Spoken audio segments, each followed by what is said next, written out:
Le port du voile intégral est-il un droit ou une forme d'oppression? L'interdiction du voile intégral au Québec n'en finit pas de faire débat. Pour preuve. Moi, mon but, c'est justement arriver au point que les gens arrivent à me voir comme un être humain comme les autres.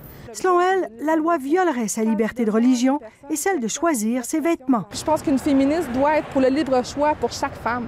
Et qu'en pensent justement les féministes? Pour ces autres musulmanes, le droit à l'oppression n'existe pas. Réclamer le droit à la discrimination, est-ce que ça se peut? Voici la nouvelle étape décisive dans le feuilleton des avions de combat. Un serpent de mer qui ne se concrétisera qu'en 2020 pour l'achat de nouveaux avions de combat. Aujourd'hui, le Conseil fédéral a simplement décidé que quel que soit le modèle choisi, la facture totale ne dépassera pas 8 milliards. On parle ici de l'avenir de nos forces aériennes et donc ni plus ni moins aussi de l'avenir de l'armée. Par contre, il n'est pas encore clair si le peuple pourra se prononcer sur l'achat. Et oui, les Suisses ont également leur mot à dire, y compris en matière de défense. Il y a 3 ans, ils refusaient l'achat d'avions suédois.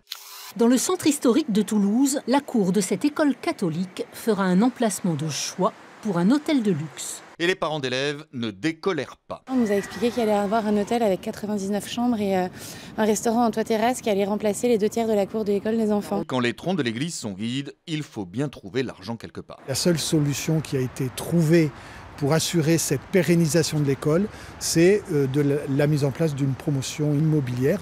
Selon l'évêché de Toulouse, cette vente permettra de reconstruire la cantine et remettre aux normes toute l'école qui en a bien besoin.